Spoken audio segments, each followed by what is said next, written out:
put this table together for just a table out here to work on.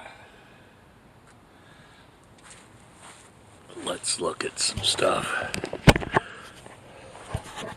I got the golf net set up again. Kudos to Aqua for helping me with this. And today we're going to do ribs on the Cuisinart. Okay, got the cover off the Oakmont, and we're going to start doing these ribs. Okay, so I'm going to prepare these. I just use a mustard as a base. I scored the membrane on the back instead of taking it off because I have done them both ways, and I don't think there's that big a difference. The other thing is I use quite a bit of pepper. I use salt, and then a couple of my favorite rubs. One is a barbecue rib rub, and the other's kind of an apple flavored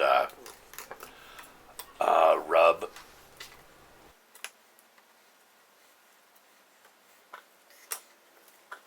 Anyway, so this is my first attempt at ribs in the Oakmont. My father had a Traeger, so I'm not a complete novice to smoking, but I'm not an expert by any means.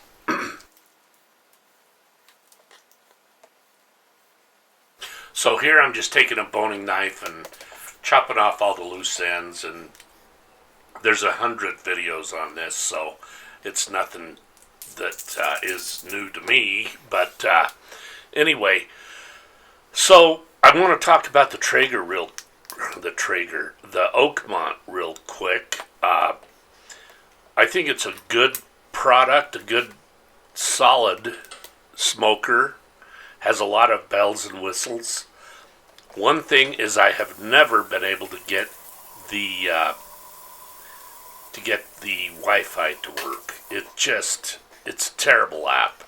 Whoever wrote that app, and I know something about apps, really cut corners, and they did it on the cheap. The Bluetooth app continually disconnects, and the Wi-Fi, I have yet to get it to connect. I went so far as to buy another router, and it still won't connect.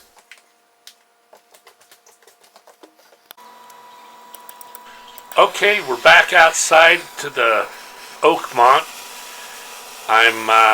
You can see there, it's smoking pretty good, and I'm actually putting a smoke tube in there.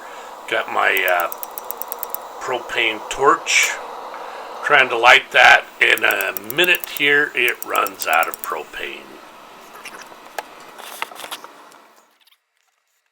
So this is a utility cart I built. I made this so I had some place to set trays and meat and veggies and stuff like that on. And anyway, it works pretty good. I put it on some casters. Okay, here I'm bringing out the ribs to put on the Oakmont. And as you can see, I have my plastic gloves on, or cellophane gloves, whatever they're called. Put the ribs in there on the bottom rack. Put a probe in there, and we're gonna smoke these.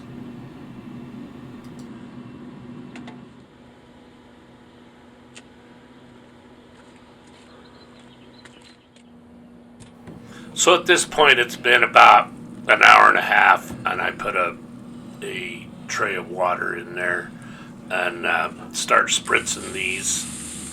They were getting pretty dried out, but look at that color, just beautiful. I'm using Traeger cherry pellets. So anyway, this thing does cook really, really well.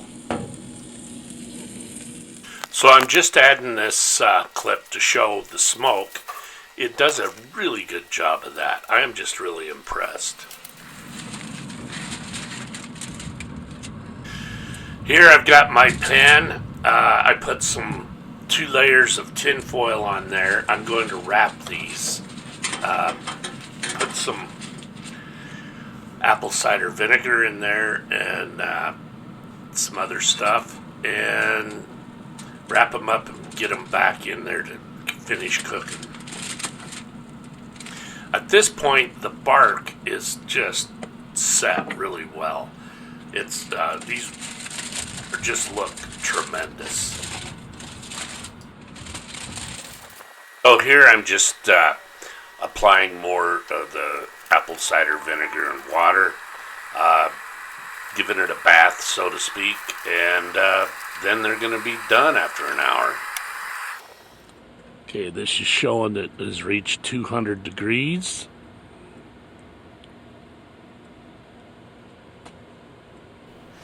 So the last hour I cranked this up to 350 so I could get some heat on there, because we were going on 4.5 hours. I got it up to 200 degrees, and that's when I decided to pull the ribs.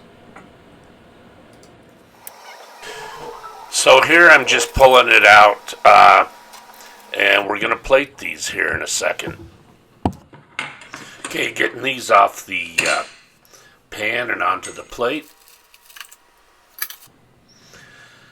And then I'm going to put a little my homemade barbecue sauce on there. So I let these rest for 30 minutes, and now I'm going to cut them. And spoiler alert, these babies were awesome. I don't like fall off the bone. I like them to have a little bite to them, a little texture. So that's what I went for, and these turned out really well. Very happy. And the Oakmont is a good pellet drill, but it does have some faults. Look at that bone. The bark's good. Smoke ring.